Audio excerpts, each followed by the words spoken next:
Session with Dr. Farid Holakouee.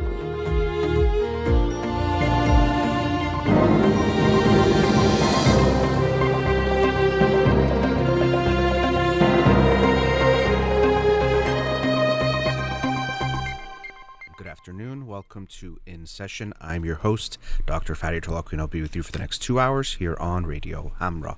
Studio number to call in, 310-441-0555. I'm a licensed clinical psychologist. You can call in with any questions related to clinical psychology, including any emotional or psychological issues, parenting issues, and relationship issues as well. You can also follow me on Twitter or Instagram or like my page on Facebook to get updates on the show or suggest topics or books for the program. And the shows are uploaded at the end of each week to my SoundCloud page and podcast on Spotify and Apple Podcasts. Before I get started today, this Saturday I'll be doing my first room, I guess they're called, on Clubhouse. I'm very unfamiliar with the app, but you maybe have heard of Clubhouse, which is basically an app that's audio only, where people have what they call rooms, and then you can have discussions and question and answers and different things on different topics.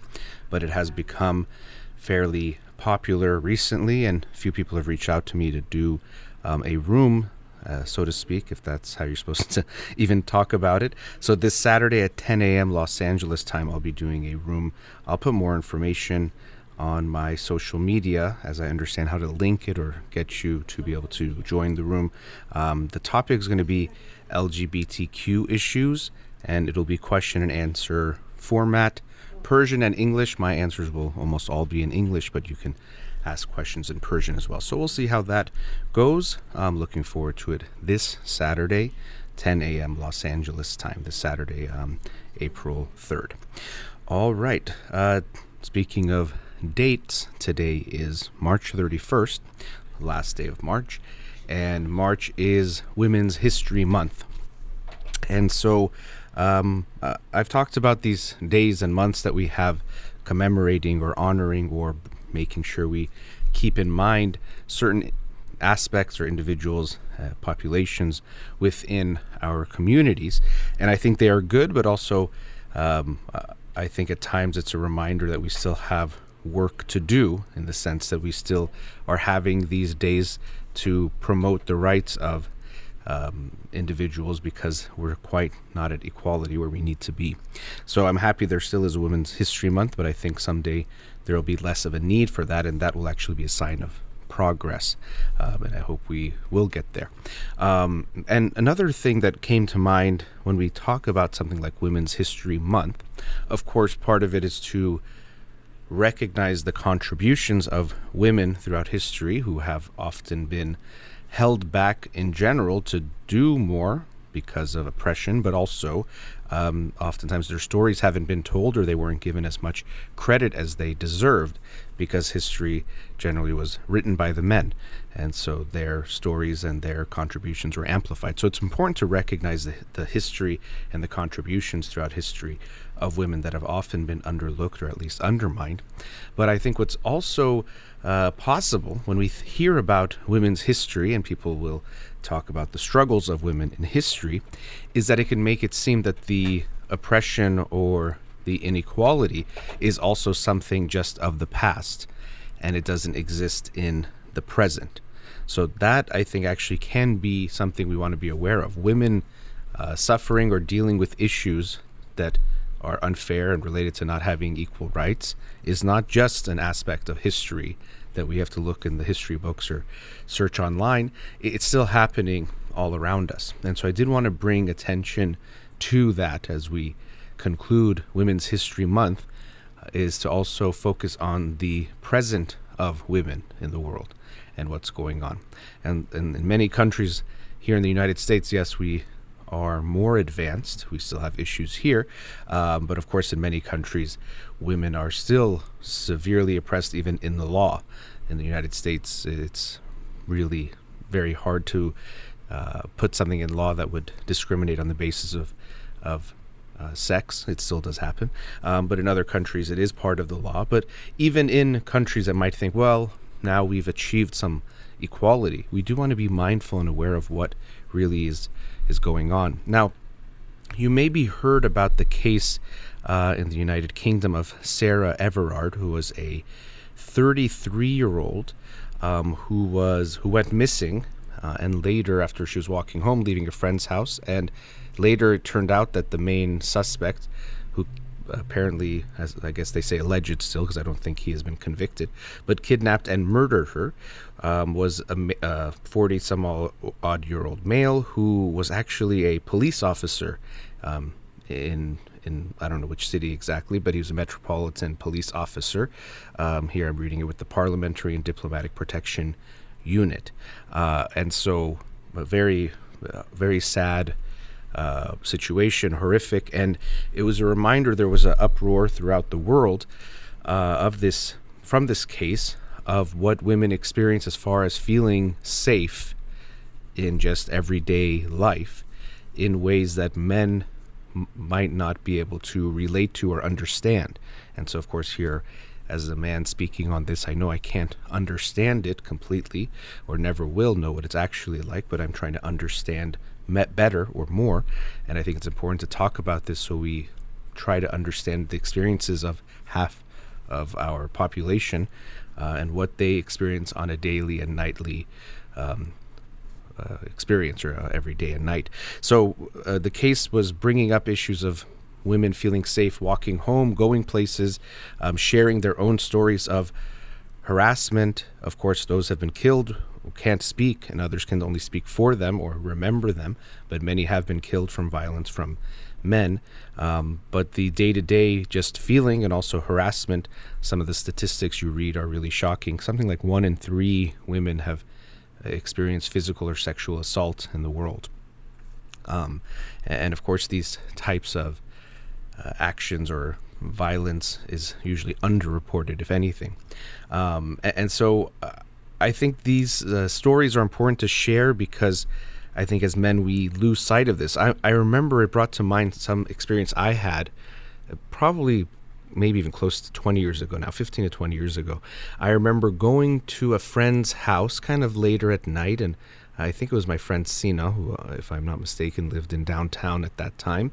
And I got to his place around, I think it was 10:30, 11 at night, and I went into the elevator, and there was just one female in the elevator. And I remember she was like checking her mail, but when I walked in, I could feel that she didn't feel safe. It looked like I just felt like some kind of anxiety, fear.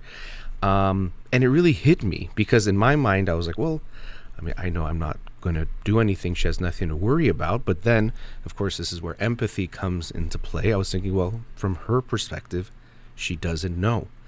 And there is a discomfort of being alone with a man at 11 p.m. at night in an elevator where you're kind of secluded or away from other people or help, and you feel stuck.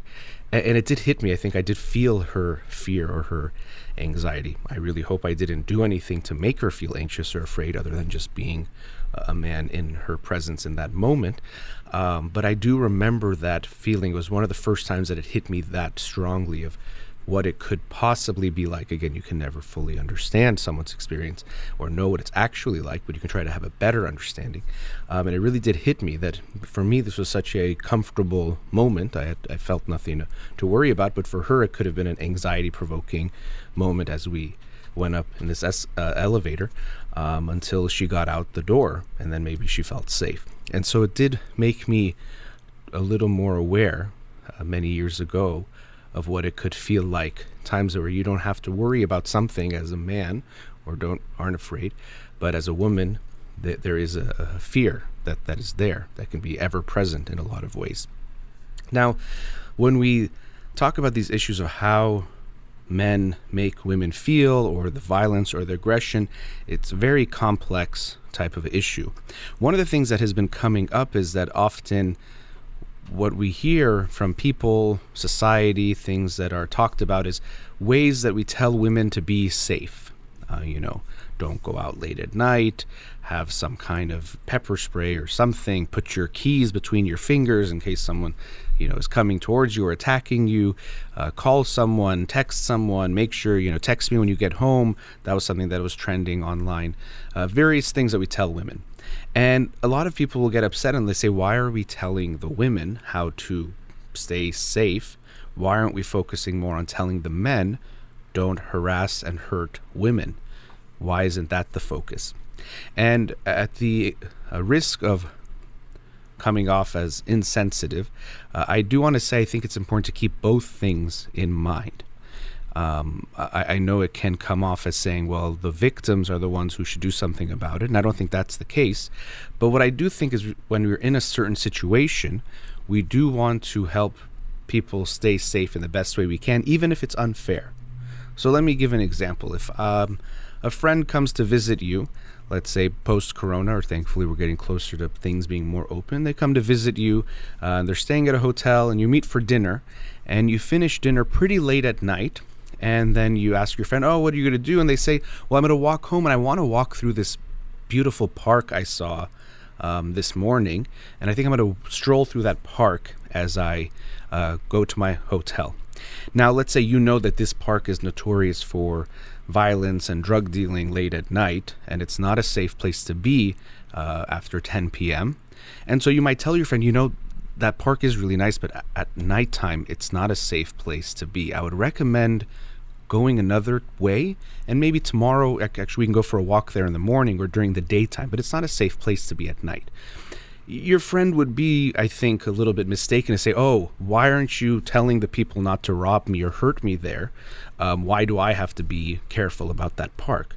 They would probably say, thank you for the warning. I'll go around. I'll go another time. So, and you could even, rightfully so, no one should hurt you. You should feel safe to walk in a park late at night and not have to worry about it, and no one should rob you or hurt you. But that might be the current reality, so I'm saying that to protect you. So I think when people tell women, be aware and do this, it can make sense, because sadly it still is our reality. It shouldn't be that way. It's not fair, and it's not up to women, or it shouldn't be women's responsibility to protect themselves from men. It should be that men should not be hurting, assaulting, harassing, putting them in any position that would hurt them. It's definitely the men's responsibility to change that, but I can understand in the moment still telling women or trying to encourage or support women in how they might be able to stay more safe in an unfair, unjust situation. Just that is the reality. But, and I do want to make this part very clear, it is up to men to change, and for us to make it very clear to men that this is not okay, that it is not appropriate to make a woman feel bad or even to harass a woman in any kind of a way. Women getting catcalled or being yelled at or told certain things while they're walking on the street is very, very common. People have recorded these types of experiences to show what they might go through, and there's almost this feeling from the men that do it that they have a right to, or, oh, I'm just giving a compliment. Isn't a compliment a good thing? And these are the things that kind of drive me crazy when someone says, well, if you're saying something nice or saying this part of their body looks nice, isn't that a compliment? And aren't compliments good?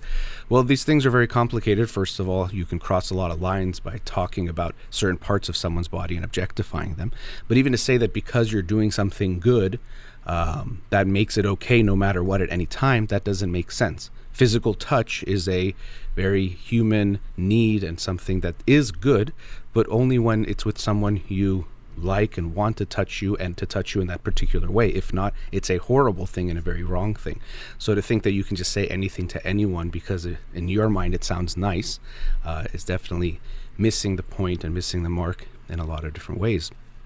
So the pressure and the responsibility should be on men to change, and we have to hold each other accountable.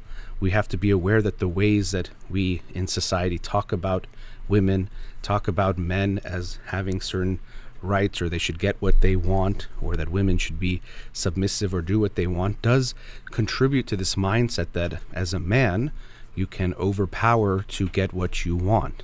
And even this is something that came to my mind, and I'll probably put a whole segment on this, about this mindset of getting what you want and you should get what you want is actually a very dangerous mindset, and one we tend to have and even promote.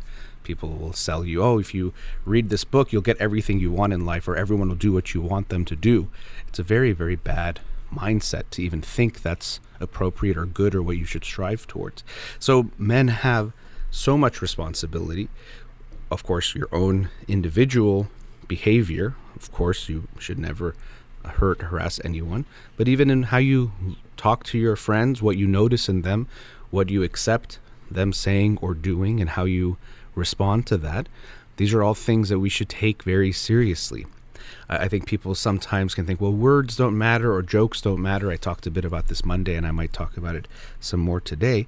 But these things have an effect. If we keep talking about jokes where you talk about any race a certain way or talk about women in a certain way, it does contribute to this mindset that you can put them down. And even we sometimes do see this, that when people read articles or read jokes and it talks about women in a certain way, they're going to act differently when it comes to supporting even women's rights or funding certain types of things. So these words, these things have a big impact, and it is more on the men. Now, I also think what happens here, I know I'm at a commercial break, but I do want to speak a few more minutes on this. What I think is also happening with these situations when we tell women to protect themselves and it's not about the men, is there's this very us-them mindset about the men who are hurting women. That it's just these few select monsters that are doing these bad things, and so no one else is really responsible. Even this was another hashtag of not all men.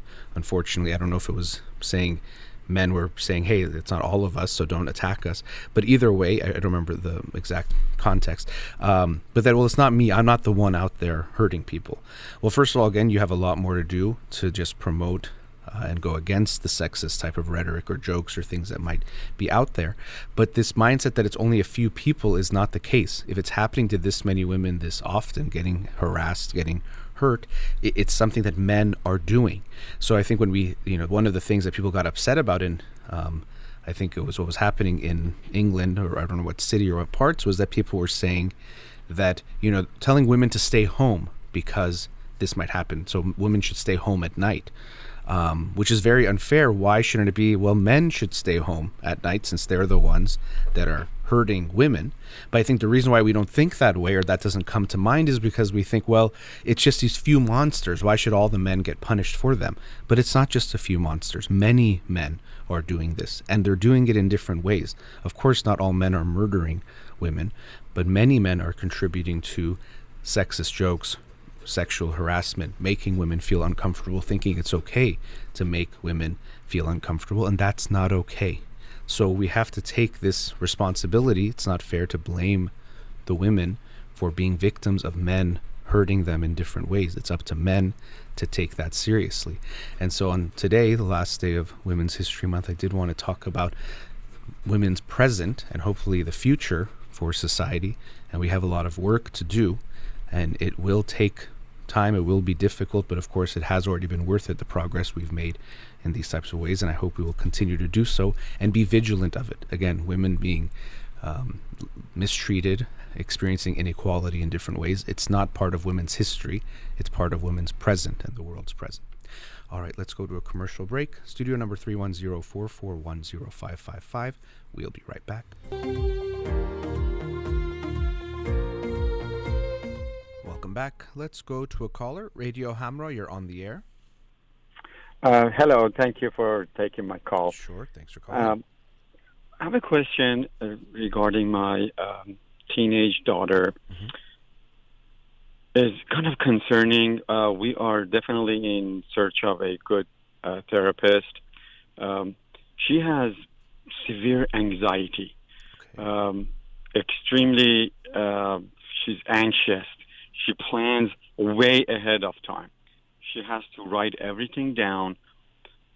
Everything has to happen exactly the way she plans, with time. And her, I'm a long time listener of your father, mm-hmm. and I try to relay. We're here to live. We're here to. It's great to have a good education and have a good life and job, but we need to live too. It's hard to get that through her. She thrives for 100% in every test. She wants to be in every play, debate club, this, that, advanced dance. she just has too much in her plate. Mm-hmm. And, when her mom and I try to help her, that, you don't need to do this. Maybe next year, just worry about this other thing now. She just says, okay, you guys not psychiatrist or psychologist, you don't know. And it's kind of, she's a polite kid. She's a good kid. But just I feel I'm asking for some help.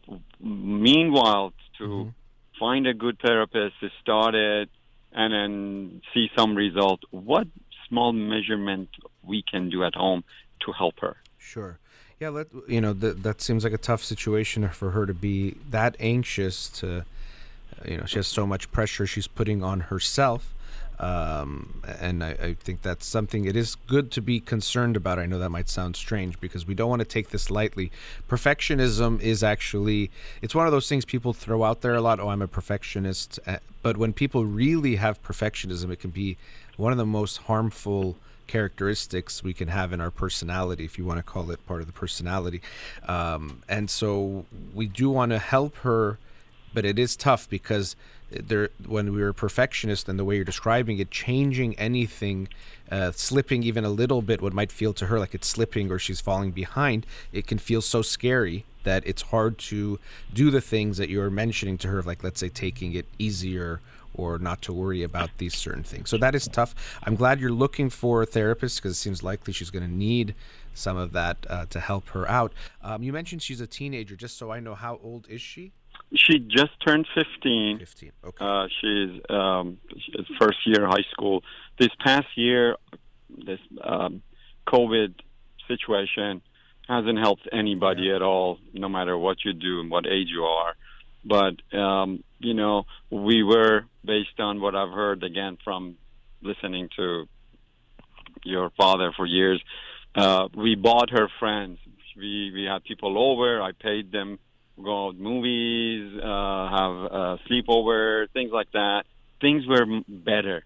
This past year, that being home and then, some of the teachers, since kids are at home, distance learning, they give them extra homework, extra project. And for someone who must get 100%, must have the best result, it's just extremely frustrating for. She's up every night till midnight 1, and she has a 0 period. So she's up at 6:30 a.m. She has to be in Zoom class at 6:54. So she sleeps in 5 hours, five and a half. And I'm telling her, Ani, I'd rather you get a B and have an unhealthy body.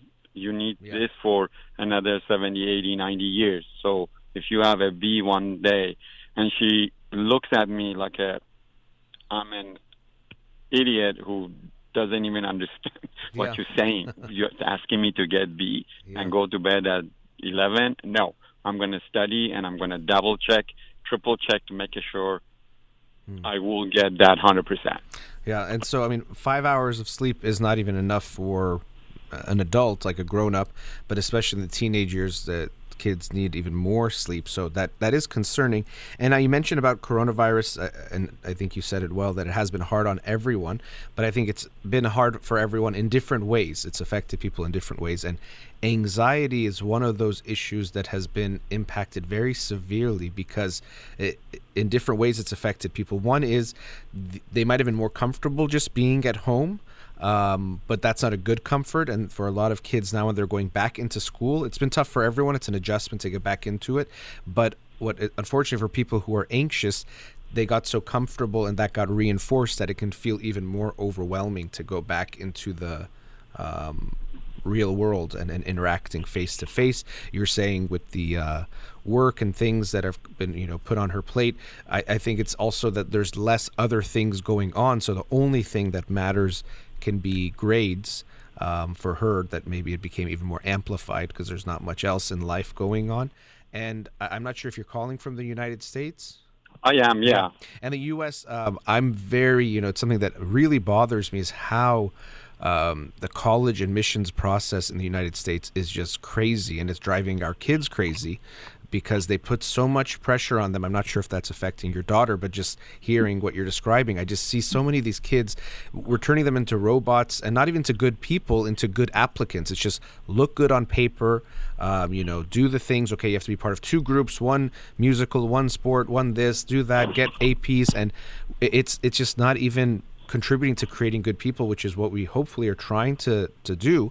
But our educational process and this whole university process is really failing our children significantly, and it really upsets me because I think it adds this undue pressure on them, that they feel that if I slip even a little bit, starting even sometimes in middle school, I won't be competitive enough to go to one of the good universities out of high school. And I think that's really, really a concern. So I don't know if that at all plays a part in her that feeling. absolutely this is number one, because she knows where she wants to go to school. She knows what she wants to be, and so that's why it makes it more important. She has the best grade, and she has more extra activities to get to the Ivy League school she planning to go. And I'm a calm person, and I've lived here years. I know, and I said, look, I rather have a healthy, normal child rather than a Yale, Harvard graduate with summa cum laude, but is mentally stressed out, cannot connect to people, have no good friends, and have no life, basically. I'm asking you to pick this. Go to average state college here in California. There are 800 of them, rather than you push yourself so hard. But that goal and I mentioned, I said, your mom and I really appreciate there are millions of people that begging their kids to do 10 minutes of homework. I'm begging you to go to bed one night. We eat dinner, no more homework tonight. Just wrap it. Doesn't matter what happened tomorrow. Watch a movie with us or whatever. So you absolutely exactly what it is. It's just like this bar set so high for even not Ivy League, even good universities, that even 4.1, 4.2, 4.3 doesn't get you there. So you need to be sacrificing your entire youth, those great, beautiful time, to maybe you get there. Yeah, it's really unfortunate. And, what you're describing is an example of the consequences and really the negative result of this system it's just hyper, it's getting worse and worse. Actually, there's a documentary on Netflix on that whole college admission scandal that was big here a couple of years ago. And so I watched that recently, and it was just, heartbreaking. I mean, seeing what they were doing, but it creates these kinds of environments, not to at all exonerate the people and what they did. But a part of that was just the system is so broken in so many different ways. Now, one thing I'll say, we're going to get to a commercial break soon, and I definitely want us to continue to get into things a little bit more, is to realize, the things you're telling her are good advice. And I'm not just saying that because you said some of them you've learned from my father, but they are good things to say that make sense.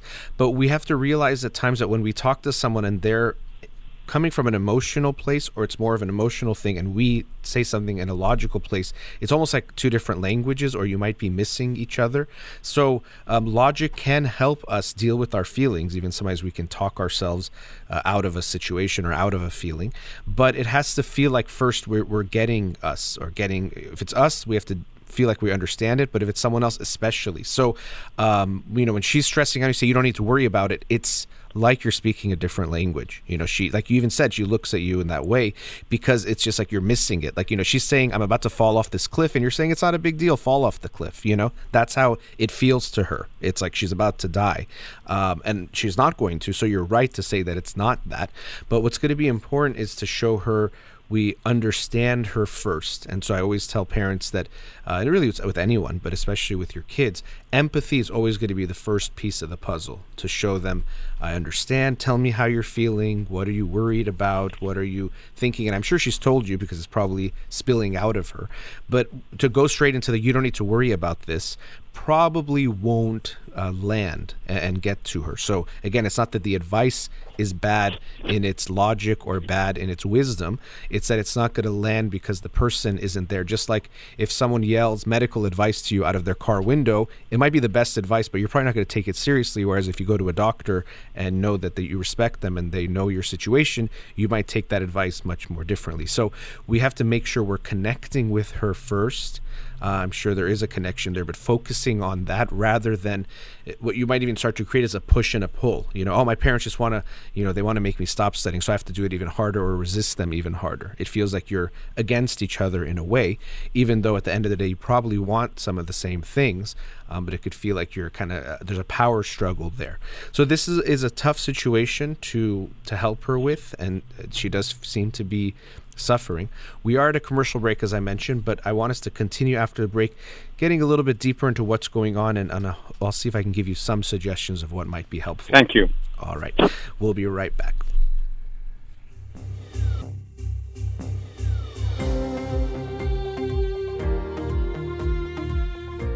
Welcome back. Before the break, we were with a caller. Let's go back to now.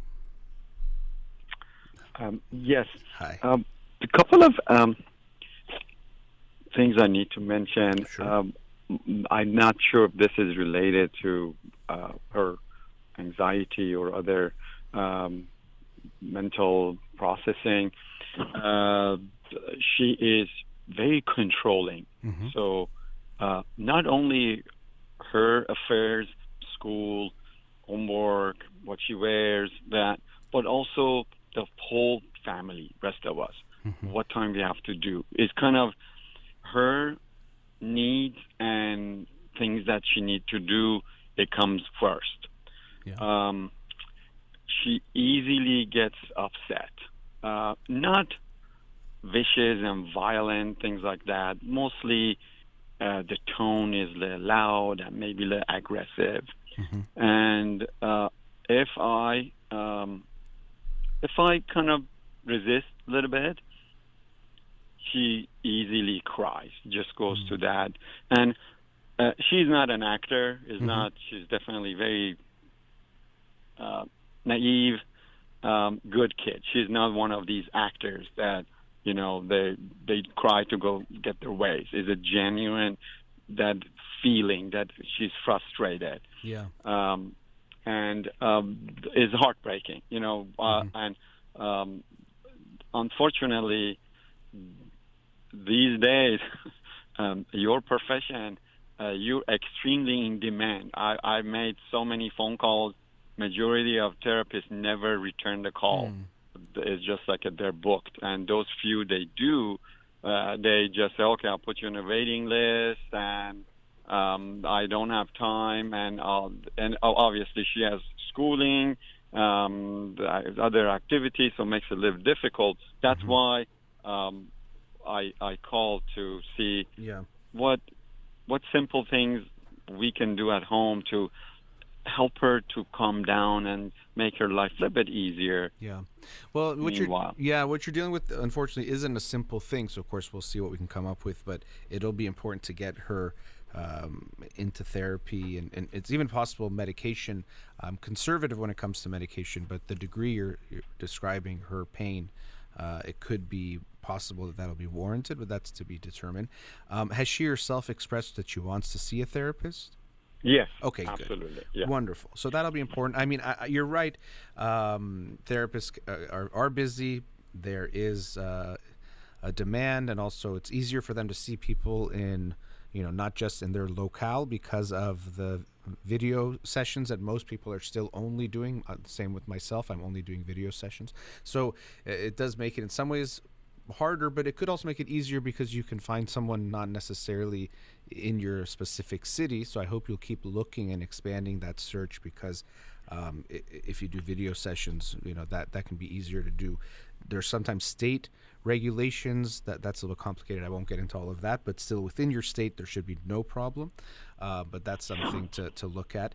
Going back to what you mentioned, control and anxiety are intimately related. They're really part of the same thing. Anxiety comes from, in some ways, this lack of knowing what's going to happen, which creates that anxiety. I don't know what's going to happen. So what we try to do to resolve our anxiety or make it less is to control the situation. If I can just control everything, then I won't have anything to worry about or fear, or that bad thing, or that even sometimes we don't have a clear vision of what the bad thing is, but something bad won't happen.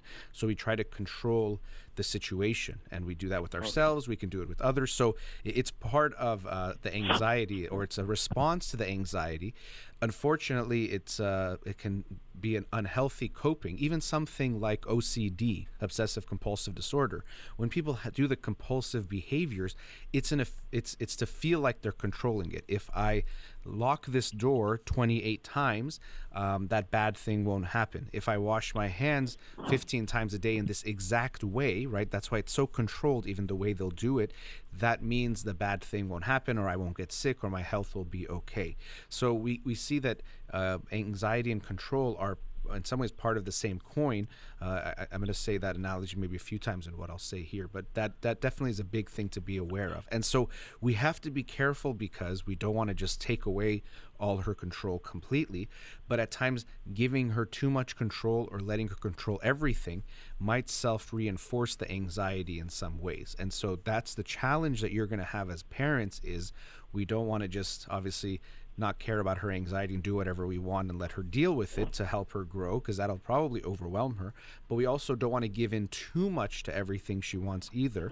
And we want to, in a loving way, at times make her a little uncomfortable, because that'll probably be the only way she will get better over time. But it has to be something that, she has to understand and be part of it too. So it's not just something you enforce on her, because that'll probably lead to even more resistance, Question that writing a detailed note about everything, like a step by step, simple things that maybe someone knows. Okay, let's say I have to go to work.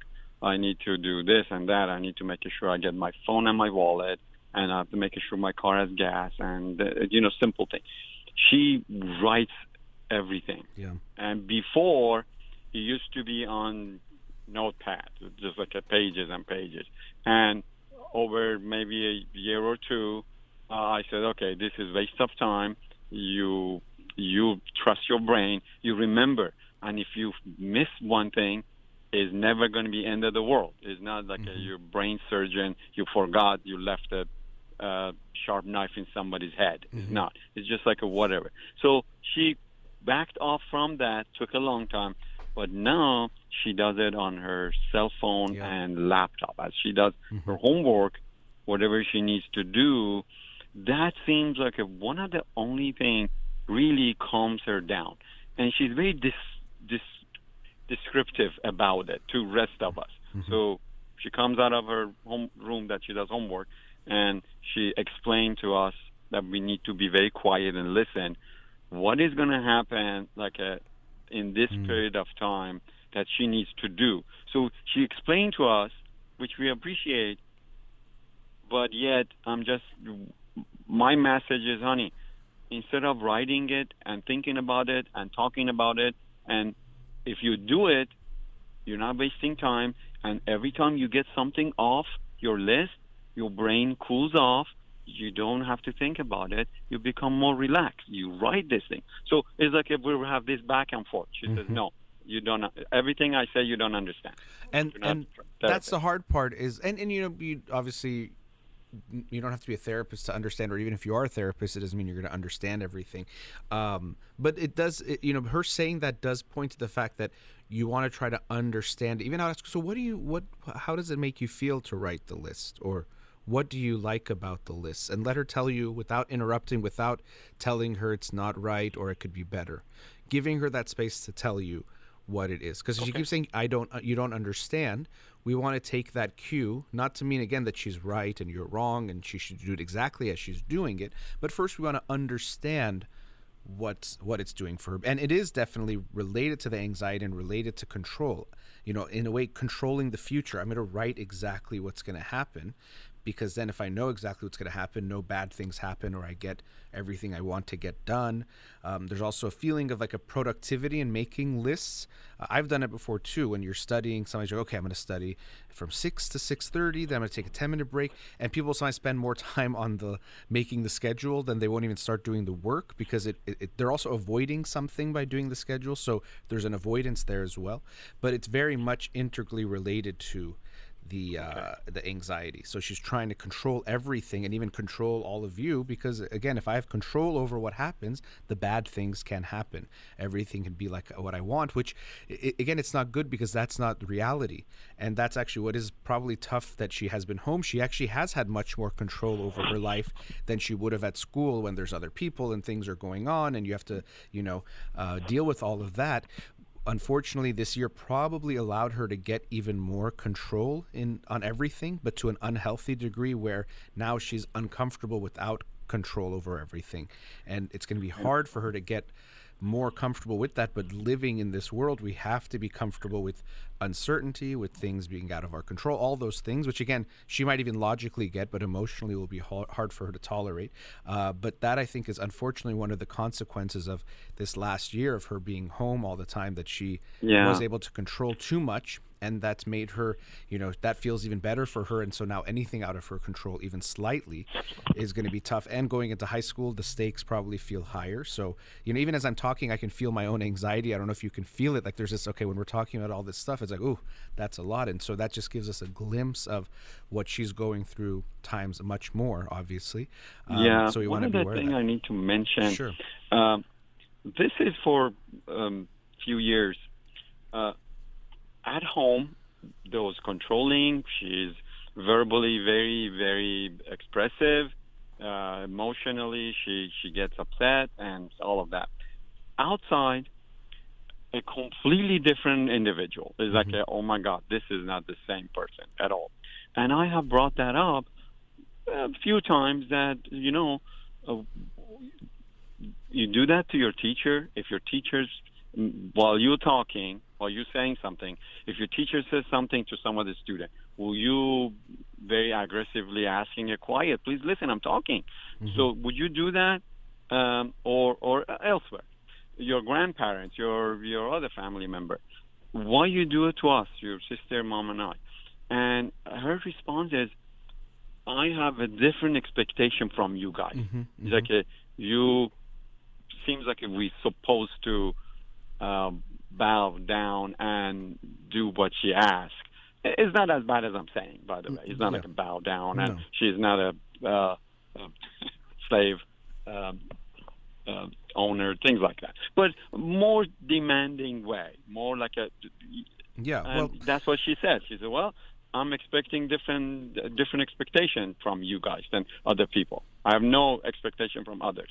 And so there's a lot of truth in what she's saying. It doesn't mean she can do anything to you, but I'm sure to your wife you talk a different way than you have to some people you see at a dinner party or something, right? So some of that is the reality that it's true. It's not a pleasant thing, but it does show she's more comfortable with you. So I've worked with families where sometimes there's one parent that's very mean or, aggressive and scares the kid, and the child will actually be meaner to the other parent because they're afraid of that one that is so violent and aggressive and all of that. So it doesn't feel good to be the one that receives the negativity, but it actually is a sign of that comfort that person has with you, that kid has, and they need that outlet. So, but it does also tell us a few things. One is she can not do it, right? Maybe it's hard for her, but she can not control people because she displays that and demonstrates that. But we can also understand that she expects more from you and her mom, as she should, not to the degree that's happening, but that expectation is understandable. And most people are meanest to the people we're closest to, not necessarily because we dislike them more, but because we're more comfortable and can be more ourselves and express things, not to justify being disrespectful, but it's that's kind of how things go. So she's going to be that way with you and express those feelings more. And even, this also relates to something else you mentioned. She easily gets upset. And that's also, I was saying, the two sides of the coin analogy again, with anxiety, because when things don't go your way, it really bothers you so much because it feels so bad. And so you do react. And so with anxiety, we often see this anger that when I can't control or things don't go the way I want, I react strongly to that. So you're right. She is going to get easily upset, and so it feels like this very delicate balance. So I can see how it puts you, as her father, in a tough spot, because you want to take care of her, want to make her feel good, but you also see she's not doing these good things, so you want to push her away from that, but then she reacts strongly when you do that, so you probably pull back and go the other way, and it must be very hard for you to navigate how to deal with her in a way where you don't make her feel too bad, but you also don't want to promote or reinforce negative behaviors that she does that might hurt herself in the long term. And that's where you're trying to find that fine line of how do we do that. So, that what we want to do, and I know you said you yourself are calm. I'm wondering, as far as anxiety in the family, you or her mother or other family members, do you see that anxiety? Yeah, we have in our family OCD, the stress, anxiety, in both sides, my side, my wife, nothing in an extreme, in maybe hospitalization or even medication, but in general, we have in the family, people are a little bit more stressed out and they have a little bit more anxious than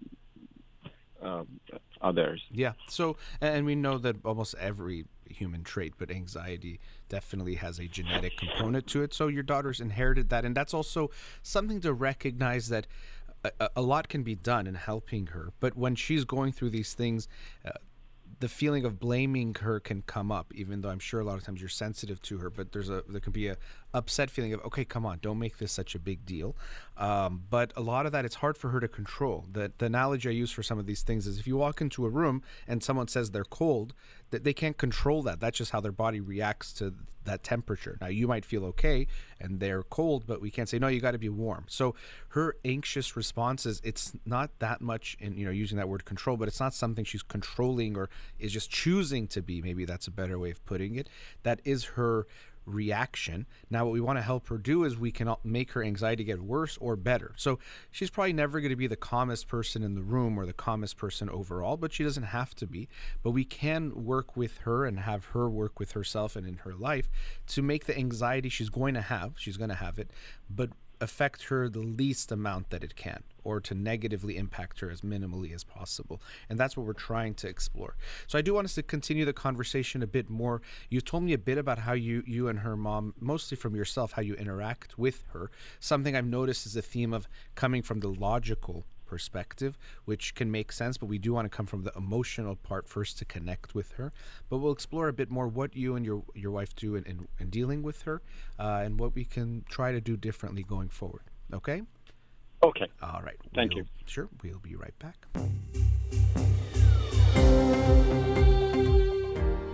Welcome back. Before the break, we were with the caller. Caller, are you still there? Yes. Okay. Thank you.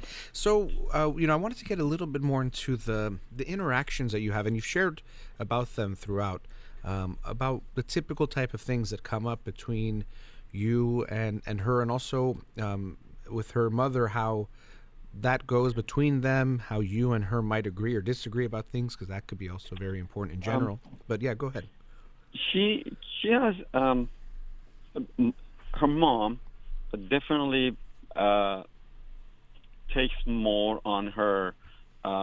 She allows her more to continue with her behavior, like get more upset and things like that. I am, and I'm trying really hard, and there's no doubt I have overstepped and got upset and maybe even said, okay, that's enough, I don't want to hear it, occasionally. But between two of us, I definitely recognize the difficulty she has, and I'm trying to help her, prepare her for life. And I'm telling her, I said, look, my job as a dad is to not only to have food and house and education. That's given.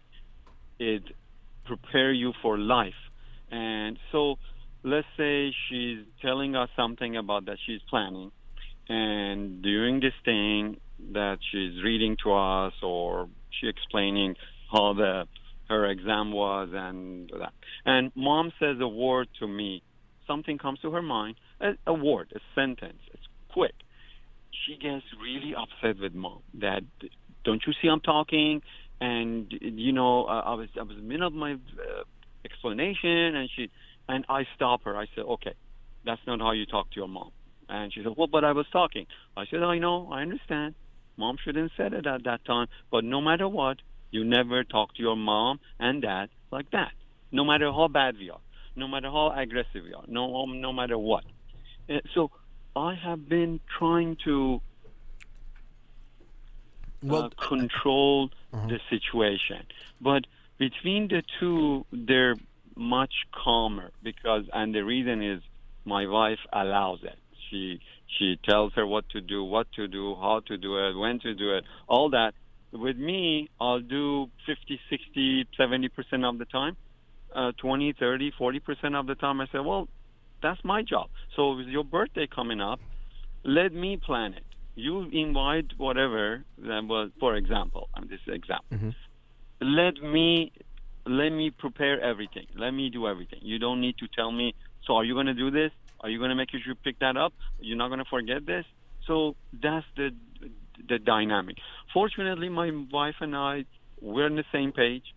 We're not fighting over it. It's not like because you did this happened, because you said that she's this way. There's none of that. We are completely on the same page. My wife took her to her primary physician not too long ago, and then she explained, and then her doctor says, yeah, she has anxiety. You need to see someone. And so she completely agreed. All three of us agree, and that's where we are. Okay. But as I've been trying to explain to her, when small things come up, and I say, you know what, when you go to a therapist, it's not like an on and off switch. She's going to immediately fix everything for you. When I'm telling you things based on my experience, based on I used to do some of the things you do when I was younger, when I was teenager. I used to write a list. When I studied, and I tell her, I said, when I studied, I said, okay, I'm going to start at 12. If it was 12:01, I would not have started study. And I said, okay, now I'm going to study at 12:15. So I wasted 14 minutes of my life. And I said, over the years, to overcome that, it was hard, but I'm trying to tell you that. So that's the dynamic at the house. One thing I didn't ask you is, are there any other kids in the home? Do you have any other children? Yes. She has a sister, 6 years older. Okay. She's a senior in college, but it's been a year that colleges are at distance learning. She's home.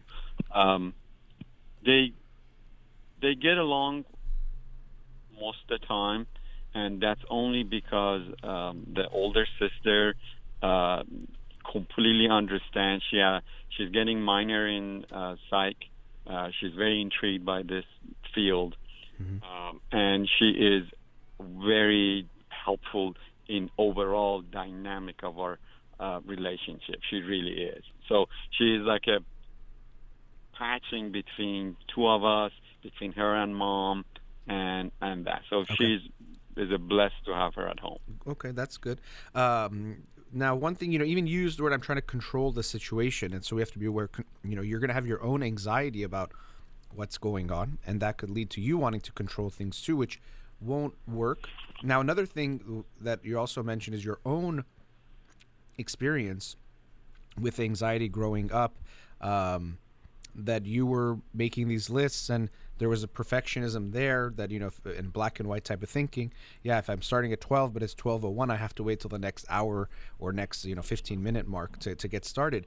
And so we also want to make sure, if you went through that and you're saying, well, now I don't do it, but to give her that same space too, that when you were her age, you were doing similar things. Not to say that, oh, it's good, keep doing it because I did it, but to give her that space as far as not judging what she's doing, that we can get it. Like, I did that too. And what could be tough for parents, we talk about anxiety, for example, and that it's genetic, but that it's also the home will tend to be more anxious when parents are anxious, and that'll affect the child and make them more anxious. But there's another aspect, which is that when we see parts of ourselves in our children, parts that we don't like or didn't like, whether we overcame them or not, we tend to be more reactive to those parts of them. And so we see with a lot of parents that, they see, they themselves have a hard time speaking up to someone or standing up for themselves. And when they see their kid do it, they get so angry. But partially they're getting angry at themselves and that part of themselves that they're seeing in the child. So it's going to be important for you. And if your wife, you were saying she's also anxious, to be aware that how you deal and have dealt with your own anxiety and how you feel about that aspect of yourself is going to impact how you connect to her, relate to her, and deal with your daughter's anxiety. When you see it, you're gonna be like, oh, come on, like, don't do that. I used to do that and it used to waste so much of my time. Some of that anger is because you realize you have that still disappointment or anger, or you remember how tough that was on you. And so you're bringing that into the situation. So it's something to be aware of. It's not the same thing, but it reminds you when parents say, oh, when I was a teenager, I started smoking cigarettes and this, and it was so stupid, so you should never do it. Well, if you went through that process, not to say we should promote smoking cigarettes or doing anything bad, but we have to realize now your kid is a teenager and they're going to go through some experimenting and doing things, and maybe even some of that, not necessarily they have to use substances, but the experimenting and things they go through will be part of their development. So sometimes we want our kids to be us now as adults, but they have to go through those things. So it's just something to be aware of, that reacting to her anxiety will likely come up. Correct. Yeah. Well, the one difference is, though, and I mentioned her that I left country when I was a teenager, so I lived alone. So I didn't have a parent who was guiding me. I lived in Europe before I came here. I was a teenager. So I'm just saying, look, if someone told me, so what, is 12:02, let's do it. Let's get the homework done and we can watch a movie. We can go have dinner, things like that. I don't know how I can't tell you for a fact how I would respond, but most likely if someone told me that few times, I said, well, let's see what happened. I'm just saying that I've done that. I've written the list, but when I wrote the list was when we had 20, 30, 40 people guests, and I had to shop and we had to cook, we had to prepare, so that's the time I wrote the list. And to date I do. When I go, like when we have grocery shopping list, that I don't want to forget important things we need, but not the simple thing that you. So my message is, if you trust your brain, if you young, it will come. It will help you. Well, Spend possibly that energy. But making lists, actually, there's some people that'll say it's good to make lists because then you don't have to keep rehearsing it in your mind. The degree she's doing it, I don't think is going to be good for her. But trusting your brain alone, I mean, I have my calendar of when I'm seeing my clients in my phone. I don't trust my brain to just remember all of them, because that wouldn't be a good idea. So it's not a black and white thing to just say trust your brain. And No, I'm talking about simple things. It's like but simple is this is you're making the judgment of what's simple, and I do want you to be aware of what I'm hearing. There's a lot of judgment of, well, if I made lists, they made sense, or I would have dealt with it better. You're doing it wrong. So there's a lot of judgment that you're putting on what she's doing, that she's doing it wrong, she should do it better. Maybe I made lists, but I had more real anxiety to deal with than you have.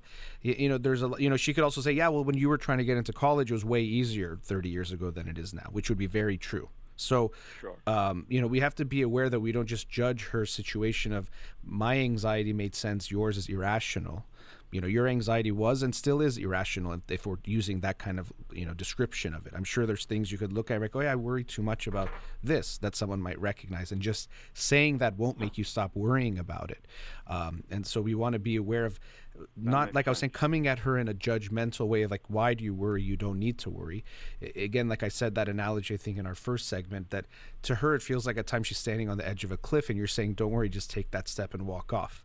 Now, it's not that, but that's how it feels. And we have to meet her where she is. You know, you have to meet her at that edge of the cliff to really be able to connect with her. And that'll allow you to actually, your advice to land a little bit more if she feels like my dad really gets what I'm going through. My dad understands, makes me feel like it's okay. You know, imagine what she's going through. It doesn't feel good. And I know you know that, but it's I not know. good what she's I going know. through. And that's why you want to, you know, I get it. You're trying to pull her away or trying to get her to see it's not a cliff. Look, it's so safe where you are. You're okay. So I get where you're coming from completely. It's from a place of love and wanting to help her. But the first step is likely going to be going more towards where she is rather than just trying to pull her out. So she's in this dark cave that's very sad and doesn't feel good. And I get it. You're trying to pull her out. So you have your feet in the light and just say, no, come on, come on. And she's going to pull more the other way. You're going to have to walk in and sit next to her in the cave for a while. And to think about that when you interact with her, which is tough because, you know, you see her suffering and, you know, she's saying, I'm in pain. And of course, you're going to want to say, let me get you out of that pain, or you don't need to be in that pain. That's what's so hard because you're like, you don't need to worry about these things the way you are. But unfortunately and sadly, that's where she's at. So, you know, having those conversations where first always, you know, empathy first, make that your first, you know, and even for some time. Because you know, sometimes when I work with parents, I tell my kid, oh, I know you're sad, but, and then they go quickly into the advice and the other things. So, you know, stay with her for a while. Oh, yeah, you're probably so nervous. You know, tell me what's happening. Okay, this and this, how is that going? And you just stay with her a little bit, you know, and then see, and I would also, you know, I'll say it myself. I would suggest them as suggestions, you know, so bring them up as kind of like, you know, what do you think about this? And let her tell you. She might even probably say, I'm sure sometimes she'll probably tell you, know what, I know you're right, Dad, but it's so hard for me to think that it's okay, you know, or think I'm going to be okay. And then She absolutely does that. Yeah. I mean, lately, ever since her doctor said that, you know what, you have anxiety and it's easily corrected, so you go see it, find a good therapist, and then you go there and they will help you. Now, she, when we have some discussion, and again, sometimes when she's very aggressive, and I just say, okay, no, that's enough, no more, stop. So, and I think that's important, by the way. that, you know, Yeah, this is not my fault. It's like I have this in here. I say, I understand, but that shouldn't be an excuse you talk to your mom and dad that way. And that's good. Those boundaries are going to be very important. So we can be understanding, and again, empathy doesn't mean saying yes to everything. So, you know, you can have a kid and says, you know, your small child's like, oh, I want to go play outside, but it's 10 o'clock at night. And you're like, you know, I know you want to play. I know how fun it is, but I can't let you go right now because it's not safe. Maybe we can play tomorrow. So you can always say yes to the feeling, but no to the request or the behavior. So you can tell her, I get it that you're anxious, and that makes sense. We've talked about that, but there's still ways that, you know, it's not okay. And I would also say not just for her to talk to you that way, but for anyone in the family. You know, you guys can't disrespect her either. That shouldn't be part of the family culture, no matter who's talking to whom, that we can disrespect. So I think it's important to present that it's not that you can't disrespect us, but we could. Not that I'm saying you would suggest that,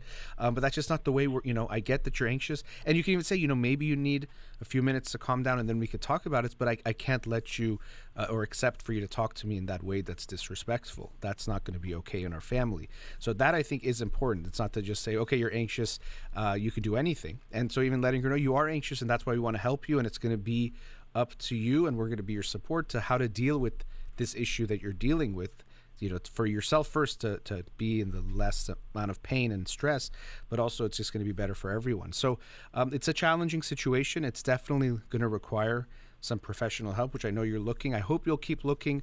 And as I said, you can expand your search because right now most therapists are still doing video sessions only. So even if it's in your city, it won't make a difference. So you might as well get her to see someone.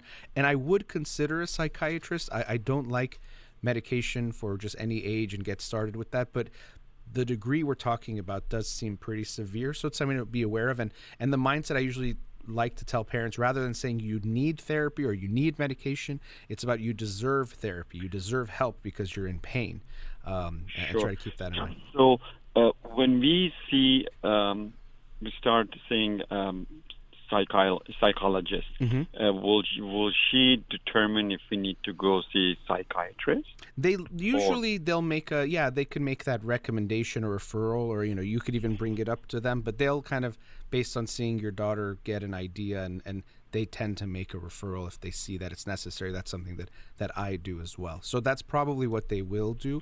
But I hope you can keep looking and finding someone. You mentioned she a few times, so I get the sense that your daughter wants a female therapist. And what's most important for anyone is that they feel comfortable with the therapist. So if she wants a female therapist, I would completely honor and respect that. Yeah, that's what she requested. Yeah. That's her condition. Sure. And we said, okay, doesn't matter. Yeah. There's many great psychologist therapists that I'm sure you can find, and I hope you find one that will help her.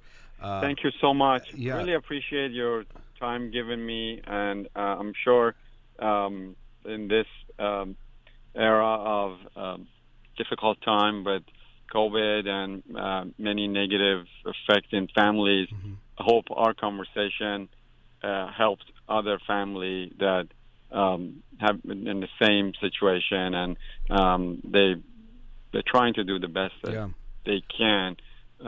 So really appreciate it. Sure, I appreciate your kind words, and also your kind thoughts of hoping that others will find it helpful. A lot of families are struggling in different ways, but I think people can relate to your story. I'm sure many people out there can. But I appreciate your time and calling, and wish you all the best. Thank you. You have a nice day. Thank you. You too. Take care. Bye. All right. Let's go to another commercial break. We'll be right back.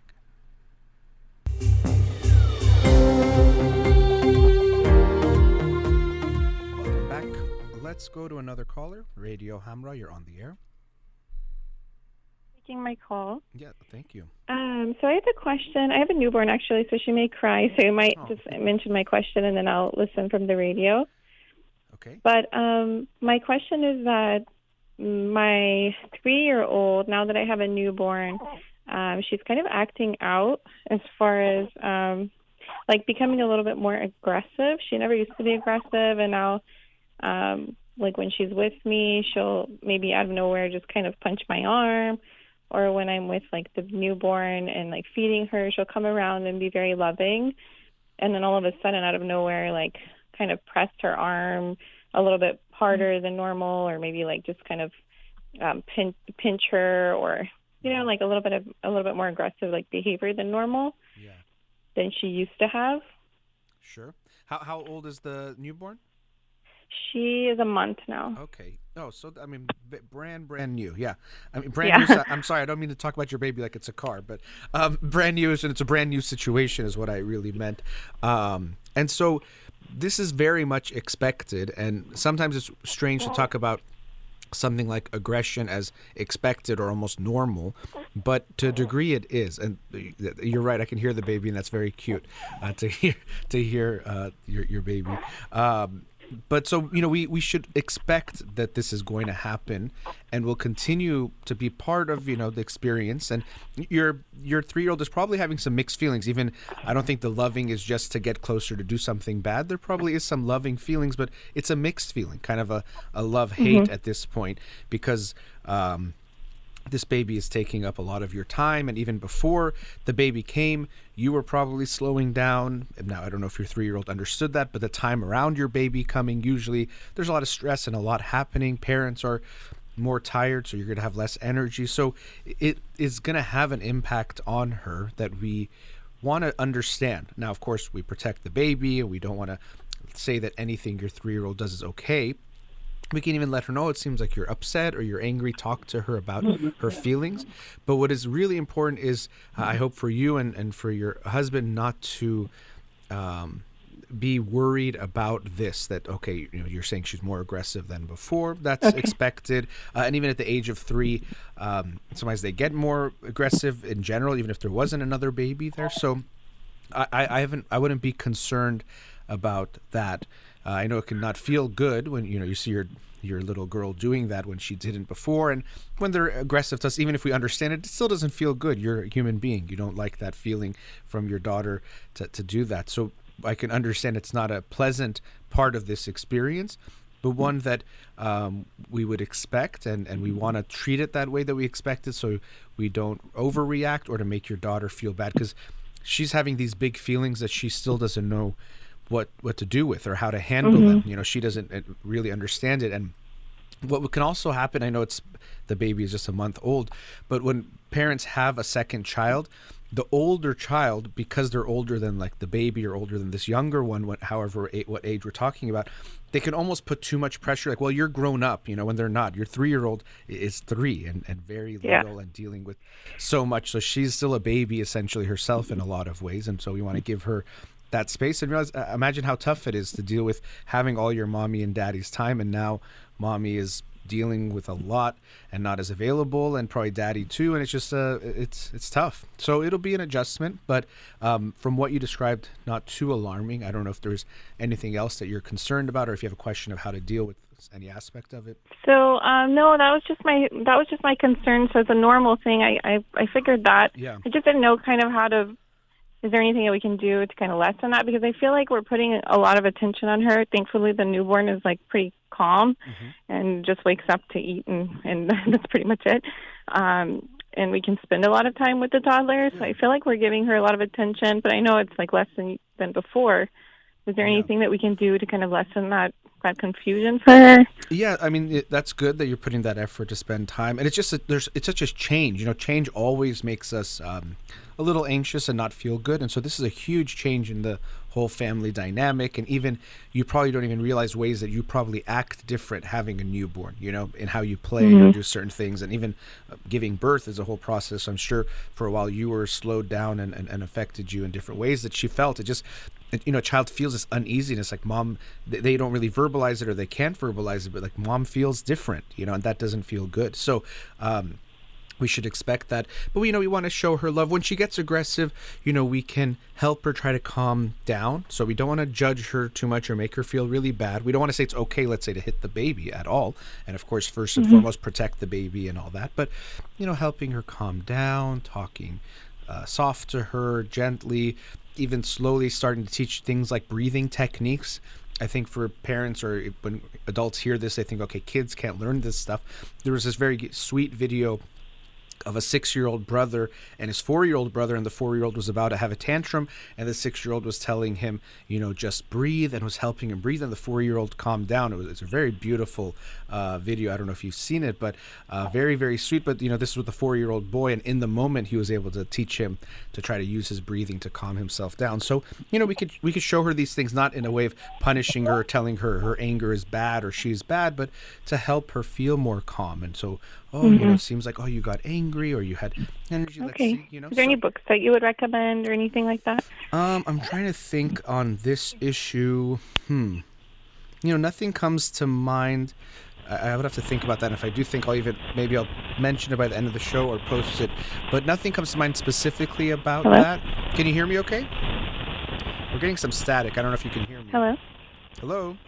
Oh, I'm sorry. I don't know what happened. I don't know how, but we're getting a little bit of static. I'm not sure what that is from anyway, but I hope you can hear me. But no specific book comes to my mind on this issue.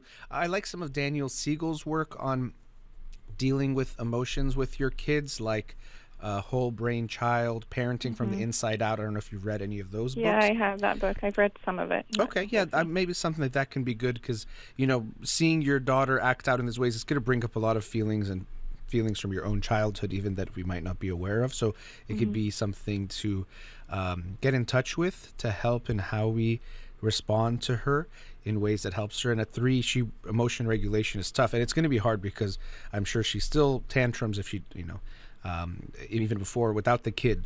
Those are things we expect. So with a newborn, it might accelerate some of those types of things.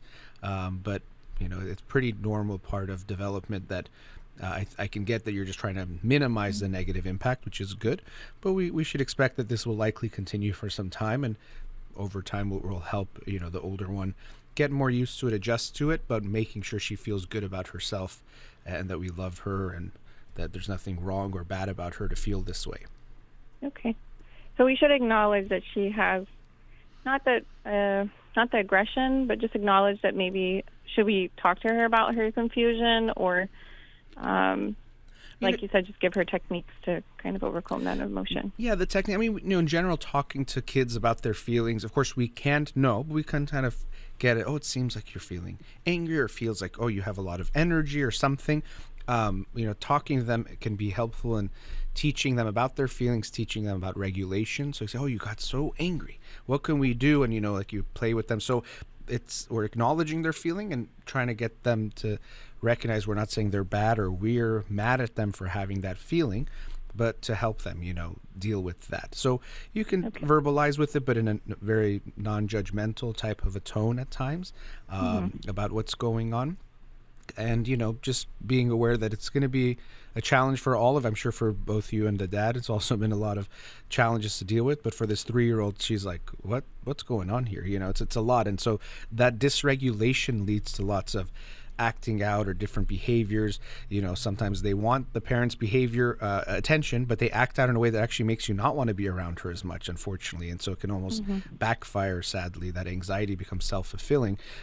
So we want to be aware that it's probably just got her all, riled up in different ways. So it might show up, you might see changes in her behavior, things, sometimes kids who've been potty trained might regress, different types of things can happen. So we want to acknowledge them and be aware of, so we don't ignore them, but not be too alarmed that this is something really bad going on. These are things we tend to expect. Okay. Well, thank you so much. Sure. Thanks for your call. Good luck. Thank you so much. Take care. Bye-bye. Appreciate the call because, being a parent, I always talk about it's probably the hardest job or role or responsibility anyone will have in their life. And then having a second child, having multiple children, it just multiplies that in a way. It maybe exponentially affects that, to try to balance showing love to more than one child as they get older, trying to make sure the comparison does not become too big of an issue. It's almost inevitable that comparison happens. We try to minimize that, but it's natural that we see the person in our home, and we're both kids, and you're going to have that type of comparison come up naturally. How to deal with different children. One child is more this way, one is that way.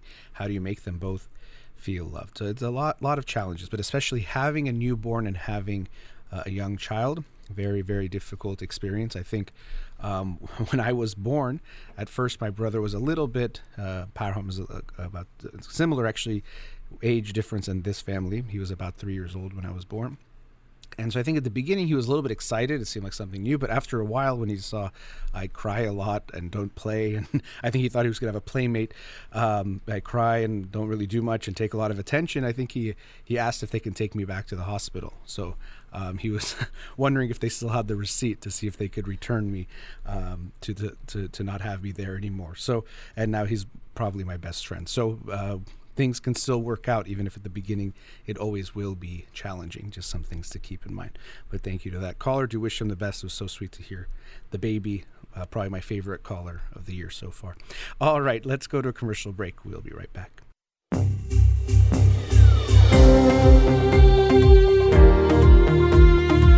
Back. So to conclude the show, today is March 31st, and at the start of the show I was mentioning it's the last day of Women's History Month, but also being the last day of March, tomorrow is April Fool's Day, which here in the United States, I'm sure in other countries around the world, people trick each other, prank each other, make jokes.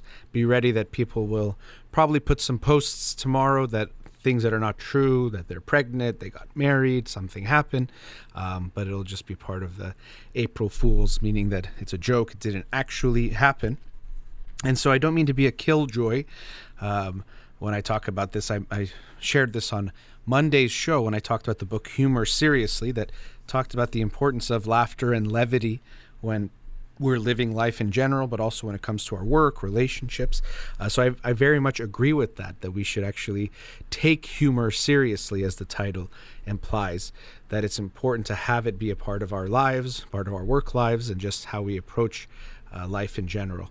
But at the same time, I do think it doesn't mean that just because it's a joke or anything that we do in the spirit or in the attempt to make people laugh or make life lighter is okay. and that when we make a joke or we try to be funny, there is some risk, so we can acknowledge that, and we do put ourselves out there a bit when we try to be humorous. But it doesn't mean that because we took that risk, everything we do is okay. So I talked about this a bit on Monday's show, so I won't get into too much about the pranks, but you will online see people post videos of these pranks. Often they're staged, and I'm glad that they're staged at times because it means people aren't doing these things to unwitting people or people who are not aware of what's going on. But people will do these horrible things to people, trick them, physically hurt them, throw water on them, do a whole bunch of other things just to get laughs, just to get likes and subscribes and try to get attention and make money for themselves. And I think that's horrible and very, very sad to see. Oftentimes when I see these videos, it really makes me upset. Even worse, sometimes people will put videos where they prank their kids in different ways. I've seen people with their babies and they put a weird filter on their face, where there was one I saw where the person's face, it turns into a horse that keeps kind of expanding, and then the baby started crying, terrified of what they were seeing on the screen, that their mom or dad's face, I think it was the mom's face, was changing. And they post this and people think it's funny, and you look at the comments and people are saying, oh, that's me as a parent, or this is funny, and oh, if people think this is abuse, you're being sensitive, and there's snowflakes and all these things. And I think absolutely it's a horrible thing to do, to try to make your child get scared for you to laugh is so inappropriate and not okay, and just selfish, and coming from a bad place, in my opinion, that you're trying to overpower, or when you see you have this power over someone, that you could take advantage of that just for your own humor or enjoyment. So kind of a form of exploitation that we do. And people often do this when they have a child or are dealing with children. Sometimes we like to use our own fear or things we've been afraid of, make them feel afraid to kind of feel better about that, to get power over that situation. I think that's really not okay at all. So I'm not saying we shouldn't do pranks. Actually, in the book Humor Seriously, there was a lot of these stories where people did little workplace pranks and things. But how it's done and the spirit of it is important, but it can lead to camaraderie and people being closer. So I'm not saying don't do anything, but just to be aware that because it's April Fool's, or just because you're making a prank video, doesn't mean you can do anything. And to have that empathy for the person that you are tricking, pranking, whatever it is, that what are they going to feel? What's their response going to be like? I shared on Monday's show about how sometimes people even have gotten traumatized from pranks, from getting kidnapped, pretend kidnapped, or other types of things that people have done. You can actually get traumatized because the person going through it thinks it's real. And so their brain body is going to respond as if it's real, and that can have real circumstances. And also that there's this sense that if we have emotional pain, that's not real pain, or emotional hurts are not real pain. Oftentimes in comments on these types of videos, people say, oh, calm down, no one got hurt, when people say it was not good or not okay, as if because no one was physically hurt, nothing wrong was done, no harm was done. But emotional pain is very, very real, is equally real to physical pain and physical hurt, and we should not forget that. So that being said, have fun tomorrow. I know it might be sounding like I'm saying don't do anything, but I just think, like anything, we want to be mindful of what we're doing. We want to think about our intention and think about what we might end up doing to that person that we joke with or trick. Now, related to that, when it comes to jokes in general, there tends to be meaning to our jokes. And here's where a psychologist or an analyst might really be annoying, where you might tell a joke for 10 seconds and then they'll analyze it for an hour of why you said that, what did you mean by it, what was the unconscious thing you were trying to get across, or whatever it might be. And so I do think some jokes, they don't have necessarily a deep meaning always, or someone is expressing something, or something unconscious was coming out very seriously. So it's not that it's always something dark and negative. It usually isn't. And sometimes it's not even dark at all, even if it is unconscious. And sometimes a joke can be a joke, just like, as I think Freud famously said, sometimes a cigar is just a cigar. But oftentimes there is something to the jokes that we say. There is either something we're expressing about ourselves, something we're expressing about the person that the joke is about, or to, in our relationship with them. Something could be there, and it's important to look at that. So again, I'm actually someone who makes a lot of jokes. I like to have fun and be a fun person. I know maybe what I'm saying now might not make it come off that way, but I like to have fun, be silly, enjoy things. But I do think we have to always look at the intention and what's going on with what we're doing. And we also want to be aware of how the person we're joking about or who the joke is on, how they feel, and that we should take seriously. So, I'll work with couples and sometimes they'll tease each other, and that's great. You need to have that kind of playful teasing and fun. But sometimes they'll make jokes about each other that are hurtful, and the person will repeatedly say, that joke hurts my feelings. And the person says, well, it's a joke, so you're just being sensitive. And I think that's really horrible. If you're hurting your partner, if they're hurt by something you're saying, you should take that seriously and be aware of that. And also you have to ask yourself, if I'm saying this joke, first of all, why am I saying this type of a joke, especially if it's about something about your husband or wife that you keep saying. And if they're telling me it's hurting me and I keep saying it, why might that be the case? Very often it's because you actually are trying to express anger, put them down, hurt them, make them feel the way they might have made you feel in some way. But you're doing it in the safety or the disguise of a joke, which makes it seem like it's okay. They can't get mad at you, so you're allowed to express your anger in this way. That's not okay at all. You're trying to make your partner feel bad because of something else, but you're trying to use the joke as your disguise or a way to make it seem okay. It could also be because you're afraid to tell your partner something. At times we'll be in a relationship, and because of their anger, how they might react, it might feel like the safest way to express something is through a joke. You'll even see this in families. It could be part of why teenagers tend to make fun of their parents for a lot of reasons. One is in their teenage years, they're getting to that point where, okay, I'm not you, and I care more about my peers than I care about you. We start to find the differences between us and our parents. Our parents are the ultimate authority in our own personal lives, and there is this rebellion against authority to try to question things and understand who we are and who we want to be. And so very often you'll see teenagers making fun of their parents. Classically, you'll see teenagers of immigrants making fun of their parents' accents, right? We've all done that. I've done that too. I have to say, I can't say I haven't done that, or maybe even I'll still do it sometimes. Teasing your parents, how they say certain words in English, for example, and making fun of them. And so oftentimes that could have a lot of purposes, but one of them can be a way to try to balance things. Your parents have more power, or you might be afraid of them, or they have some of the control, but through humor, you might find a way, in a veiled way, to get some of that anger out. So very often humor, especially sarcasm has a lot of anger in it most of the time. Even think of the way you say it. Oh yeah, great job, right? There's an anger there when someone says something like that. So very often we'll see that humor can be this way of expressing things. So I think from Friends, I remember Chandler saying he makes some joke when he meets someone and he says, I use humor as a defense mechanism or something like that. And most of the time, or most of us at some time, will use humor in this way, but it's something to be aware of. Am I someone that regularly uses humor as some kind of a defense, either to ease tension or anxiety, or to express feelings because I don't feel comfortable expressing them in other ways? So it could be something about the person, but it could be something about us. Some people will never want to offend someone or say they don't like something because they're avoiding conflict, but they say it through a joke. And in that way, they think, well, it's okay because it's a joke, or it might be their way of getting that feeling or that point across without saying it in some way that they might feel uncomfortable about. So you want to look at your jokes and pay attention to, why do I make the types of jokes that I do?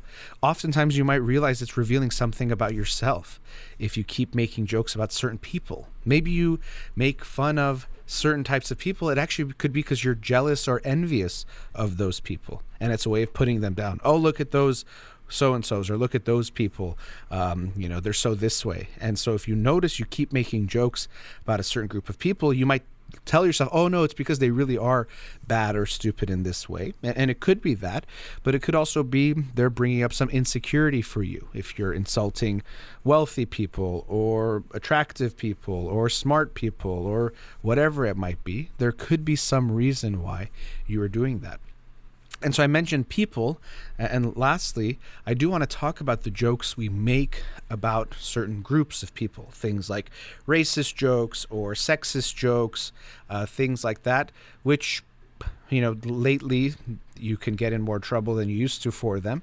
And do people cross the line sometimes by saying that you can't say anything about race or joke anything about race or sexism or anything like that? So they probably do cross the line. I'm sure that does happen. But it doesn't mean there's not something to the concern. Because when we make jokes about certain people, it's not just that they are jokes. It usually reflects some type of thinking about that group, some way of dehumanizing or looking down on them. Persian culture is notorious for this. People make fun of people in different groups of, parts of Iran, different, backgrounds. I've never been to Iran, but there's things I know about different regions of Iran from the stereotypes, or I should say I don't know about the people, but I know the stereotypes exist, that people are, from Shiraz, for example, are lazy. And so my father is definitely not a lazy person, but I know that that's something that I've heard before, or different things. And I don't want to even say them because I'm not sure if I know them all accurately. And by accurate, I mean that that's the norm, not that it actually reflects those people. But when we think these are just harmless jokes, we have to be aware of how these things impact things. For example, very obvious one, Turks are, the jokes are usually that they're not smart, that they're stupid. And I think these are just jokes. Okay, it's a joke, but what do you think if you've only heard this type of joke about a certain group of people and now you're going to interact with them in an intellectual way? You don't think that's going to have an impact? If you're someone who's trying to pick someone for a job or pick someone, a student, and you know that they come from a group that you've only heard that they're not smart, what impact do you think that's going to have? And then here in the United States, we see that, it's just a racist joke, or we're saying this, or shouldn't we be able to have fun about these things? And sometimes humor can bring about truths, and this is actually where it does get delicate. Sometimes you can make a joke and you do it in some type of way that's so exaggerated or brings up a point where you're actually pointing to how the racism is stupid or how the sexism is stupid. That can be very good. So it's a joke about sex or race, but it's done in a way that might actually, illustrate or illuminate something that's a bad thing, to make you realize, like, how stupid is it that we think this way or we act in this way. But when we make racist jokes that perpetuate, reinforce stereotypes that are harmful, it definitely has an effect of how we look at people, how we value people, and the ways that we unconsciously will judge them. If I tell you there's a group of people from Bloop, and the Bloops are so dumb and immoral, and they're so this and that, and now you finally meet someone, I made up a place, and they're from that place, of course you're going to already assume some things about them. This is how prejudice and stereotypes get created and formed and reinforced, is by the norms and the ways that we talk about people, and jokes can be a big part of that. And so I think we want to be very mindful of the jokes that we say. It doesn't mean we can't joke about anything. It doesn't mean you should never say a joke, but to be aware and think about the impact of what you're saying. Could it have a negative impact? And to me, if it does, it's something to take very seriously. Taking humor seriously in this way as well, that we don't want to just, of course, think it's good to make it a part of our lives, but it doesn't mean everything is okay and we should never evaluate what we're saying. I won't get into the piece about the art side of things and how even I think comedians need to be aware of what they joke about. I know sometimes people say, well, it's art and we have to, we can't have art be censored. And I think there's definitely truth to that to be aware of. But it doesn't mean that an artist has to have no responsibility or think about how their art is influencing people. If I make a song that's all about hate and killing certain groups of people, let's say, and then people listen to that music and might do something, I can't say, well, it doesn't matter, I just made this song, I'm an artist. I think it is something to be thoughtful of, but I'll leave that point just there for now. But coming back to this issue, sometimes people say, oh, come on, it's just a joke, and I want to joke this way. Well, I think if the only way you can joke is by hurting people, by talking about racist or sexist things or putting people down, then you're not very funny. Because if you're funny, you should be able to find humor and make jokes and make light of situations that don't have to be at anyone's expense. To me, that's the cheapest form of humor, is to put someone down, put some group down, just say some stereotype and put it into a joke. So if that's the case, then you should be open with yourself and realize maybe I'm not that funny and maybe I shouldn't make those jokes. And if you are funny, you'll be able to find things to make light of that doesn't have to be at someone's expense. Our enjoyment should never be at the cost of someone else, whether it's in a joke, whether it's in how we live our lives, and whether how we treat them. We don't need those things to have an enjoyable life, and we don't need those things to laugh. We can find other things to laugh about. That brings us to the end of today's show. Thank you to all the callers. Thank you to Ghazali here in the studio. You've been listening to In Session with Dr. Farid Holakouee. Have a wonderful day.